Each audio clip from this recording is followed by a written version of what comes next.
Evdə bir ədəd balqabağınız varsa, mütləq bu balqabaq şirniyyatını hazırlamanızı tövsiyə edirəm. Həm çox ləzzətli, ev əhli barmaqlarını yalayacaq, həm də immunitet üçün, boğaz üçün çox faydalıdır.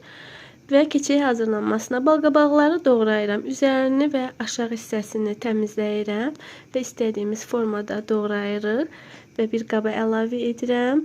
Üzərinə 2 stəkan şəkər tozu əlavə edirəm və ən azı 5-6 saatlıq kənarda ağzı bağlı şəkildə qoymaq lazımdır ki, şirəsi çıxsın və bişdikdə həm gözəl nəticə versin, həm də ki, suyu olsun ki, yaxşı bişsin. Və bu formada gözlətdim və mənim şirəm hazır oldu. Üzərinə baxanda görünür ki, bol şirəlidir. Və üzərinə bir neçə ədəd zövqə görə müxək qoydum. Və darçın əlavə edirəm. O da təbii ki, zövqə görədir. Və ağzı bağlı şəkildə qoyuram 1 saatlıq sobada bişməyə və sobada bişdi, hazırdır.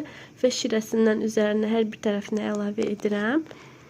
Və ağzı açıq şəkildə yenidən 15-20 dəqiqə ərzində bişirirəm və bişdiyinə görə üzərinə mən qoz və damla şokoladı əlavə edərək servis edirəm. Çox ləzzətli alınır. Siz də bu üsulla hazırlayın. Əminəm ki, çox bəyənəcəksiniz. Həm ləzzətli, həm faydalı, həm də çox rahat bir şirniyyatdır. Kanala abunə olmağı, videoları izləyib bəyənməyi unutmayın. Dəyər verib izlədiyiniz üçün hər birinizə təşəkkür edirəm. İzlədiyiniz üçün çox sağ olun.